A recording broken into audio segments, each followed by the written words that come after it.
欢迎来到动作专题课。今天是我们动作专题课的最后一节课。这节课呢，其实就是给大家总结一下关于动作理念的问题。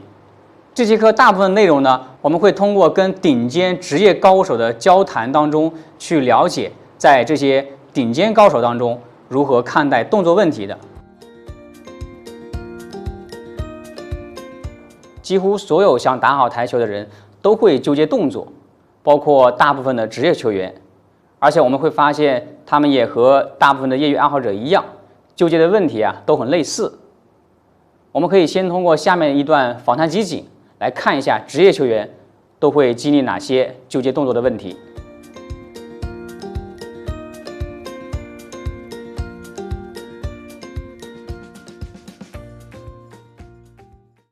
Every day. But yeah, obviously every player, we think we're alone thinking this, but yeah, every day something feels different. Yeah, literally every day you're fighting against yourself. All the time. I've been struggling for 30 years. Because I think you keep playing and you keep trying to find something, you know. You try to find what's best for you, you know, and try to keep that consistency. It's very difficult because as you get older, you know, it gets more difficult. And also as you get older, your concentration, your mind, your body slows down a little bit. So, you know, there's a lot of different factors. Oh, yeah. Yes, there's lots of. It is very difficult to aim correctly, I think, because everyone has a dominant eye. Obviously, I've tried different things, which I'm sure every snooker player has, because you're always striving for perfection and trying to get that extra 5% to improve. But sometimes it can do you more harm than good. So I have tried in the past, and obviously always.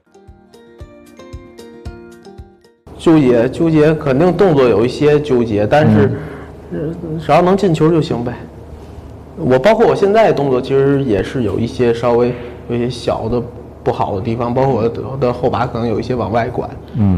那你当时都纠结过什么？这是从打球哪个阶段？我那会儿纠结就是白球杆打不正，总感觉白球点打不正。对，那你总感觉有右塞，所有右手的球员好像都有一点就是感觉有右塞的感觉。我现在还是有。对，所有的右手球员，就是左手球员都有左塞，右手球员都有右塞是一样的。白球点打不准。对，总感觉打不准。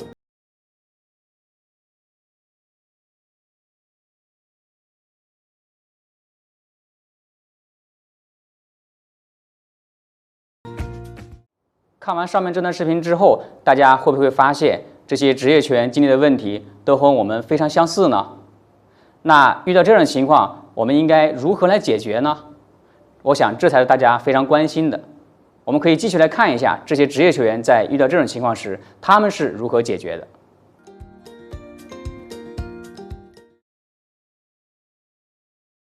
I remember a coach, Big Derek Hill in England. He gave me one thought that your mum and dad gave you your cue action. So however I cue, that's what I'll go back to. So I'll think of that. When you first start playing, just play and enjoy playing. You know, I think that's the best thing to do. 爱好者会去纠结一些细节，比如纠结这个后手到底应该怎么握呀，或者站位具体怎么站呀。你会经历这种那个阶段吗？No. I think the best thing to do when you first start playing is literally just play. You know, don't worry too much about it. Just get the basics. But I think I hold the cue quite loose. You know, only really my first two fingers where I don't grip it very hard. I think as loose as possible is probably better because it relaxes you a bit more maybe. Just years and years of practicing and training your mind and your eyes, yeah. Years of practice. That's the only way. There's no cheating it. 我觉得还是要找到一个问题关键吧，然后同时有一个好的朋友或者好的老师在，弯路可能少走弯路。你纠结，一会儿手不对了，一会儿眼不对了，一会儿胳膊不对了，那就走火入魔了。爱好者他非常去纠结自己的稳定性不好，就是这个我感觉就像爬山一样的，你不可能那个山一个山直接就上到一个最高峰，它是不断一个小山下来，一个山坡慢慢往上爬的，需要有一个对循序渐进的那种进步。打台球也确实会打球，就是不知不觉的时候会养成一些不好的习惯。当你这些习惯没有教练旁边人看到，你自己是发现不了的。这个时候呢，就需要可能问一些打球好的教练啊，你看我最近这个状态不好，有什么问题啊？可能旁观者清嘛，他一看，哎呀，这一说一下就改正了，这一下就进步了。但是或许过一段时间你会遇到其他的问题，那边又出现一些问题，就有的时候就经常这样。You do have to have some natural talent. You have to be, have some sort of base. You can't just pick up a cue and all of a sudden, be a good player. You have to have some natural ability. But the core of the skills obviously comes from lots of hard work.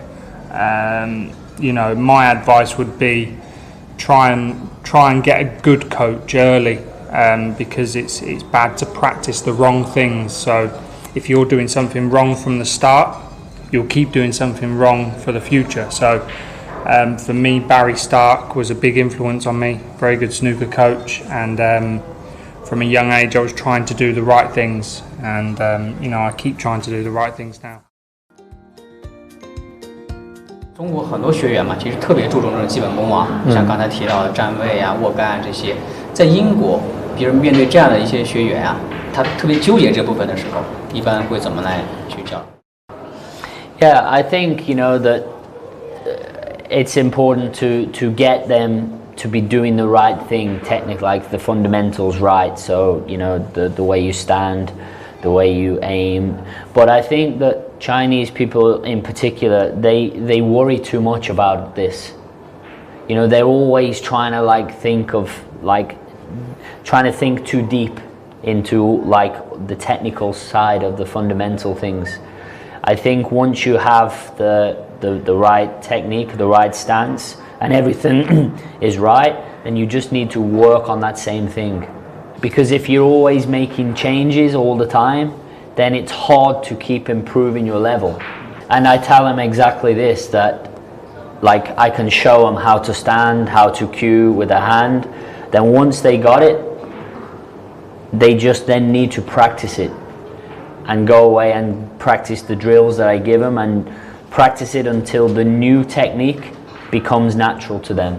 But I think the Chinese culture, and in particular the Chinese players, they care a lot about this side of the thing, the technical side of things, and I personally think that they worry about all of this too much.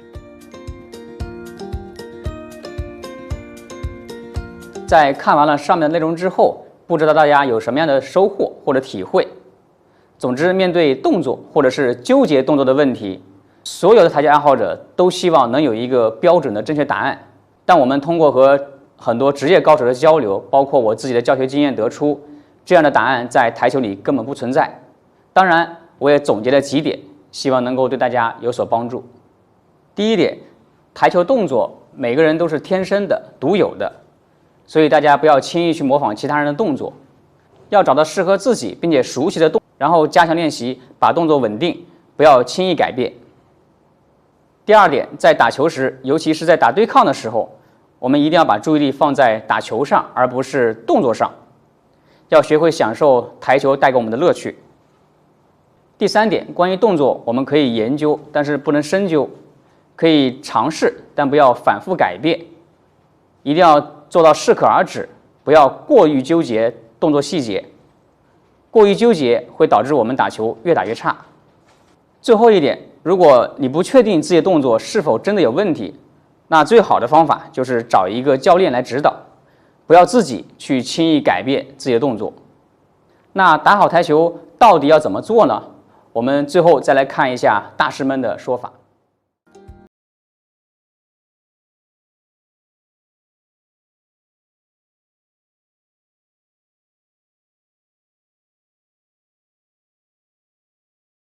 To master good technique, They have to have a good technique, and then after that, it is all about practicing, concentration, and playing better players. Always try to play someone better than you, so you can learn the special shots. Yeah, I think like it depends on if the beginner, like if they've never played before, then it's a bit easier than if they've played for a long time but they are very bad. Because if they've played for a long time, then they've been used to doing things in a certain way, and it's hard to change that then. Like the young girl, like if she just started playing a few months ago, never played before, it's easier to teach her because you can tell her how to do it. Where if you're teaching like somebody that's a bit older, that's played for a long time, they already have a lot of bad habits.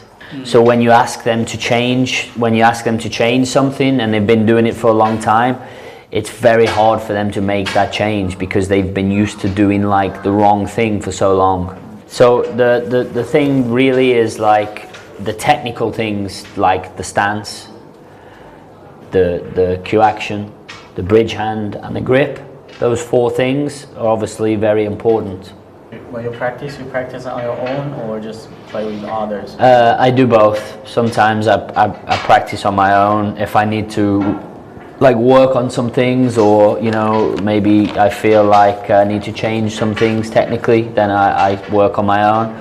And then sometimes I try to practice with some of the other players, because I think it's important that you do both. You can't play too much on your own, and I don't think it's good to play too much with somebody, so I always try to mix it up and do both. You know, like I said before about the practice routines, there's a lot of different practice routines, but I think it's important that you always have like a target and have an aim when you're doing the practice. So don't just keep potting the long balls.